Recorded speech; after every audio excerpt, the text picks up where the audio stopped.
Viewers, நாங்களுடைய Lakshmi, நீங்கள் பதிரிகள் 0 லக்ஷ்மி. டே நம்மளுடைய Pari sir வந்து உற்சாகத்தில் இருக்காங்க. அப்படியே கமெண்ட் செக்ஷன் ஃபுல்லாக அவருடைய வசனத்துக்கு அவ்வளோ ஒரு பாராட்டுகள் குவிஞ்சிட்ருக்கு. அவர் என்ன போஸ்ட் பண்ணியிருக்காருன்னா, என்ன வரப்போகுதுன்னு தெரிஞ்சும் ரசித்து சிரித்த மைண்ட் வாய்ஸ், உனக்கும் நான் பாட்டிமாவா.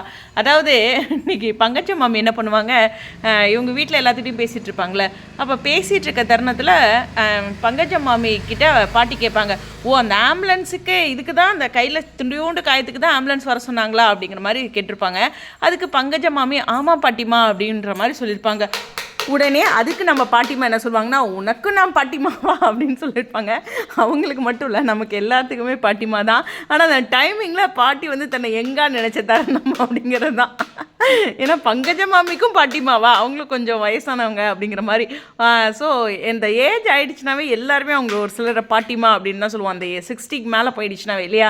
ஸோ இருந்தாலும் அந்த ஒரு இதுதான். இதுக்கு கீழே கமெண்ட் செக்ஷனில் இவங்க என்ன வரப்போகுதுன்னு தெரிஞ்சு அப்படிங்கிற மாதிரி ஃப்யூச்சர் ஏதோ பிரச்சனை இருக்கிற மாதிரி இல்லைங்க. ஒரு ரைட்டர் வந்து அந்த டைலாக்ஸ் எல்லாமே அவருக்கு தெரிஞ்சாலும் அந்த சீனை அவரும் என்ஜாய் பண்ணாராம். அதை தான் அவர் சொல்லியிருக்காரு. மறுபடியும் அதுக்கான விளக்கமும் கொடுத்துருக்காரு. என்னப்பா நீங்கள் இவ்வளோ நெகட்டிவாக யோசிக்கிறீங்க அப்படிங்கிற மாதிரி ஒரு பெரிய கமெண்ட் இருக்கும்ல, அது வந்து ஒரு ரசிகர்களுக்கு விளக்கம். அவர் சொன்னது என்ன வரப்போகுதுன்னு தெரிஞ்சும் அப்படிங்கிறது, ஒரு எழுத்தாளர் என்ன ரைட்டிங்கில் எழுதியிருக்கோங்கிறது தெரிஞ்சும் அந்த சீனை அவர் ரசித்தாராம். புரியுதா?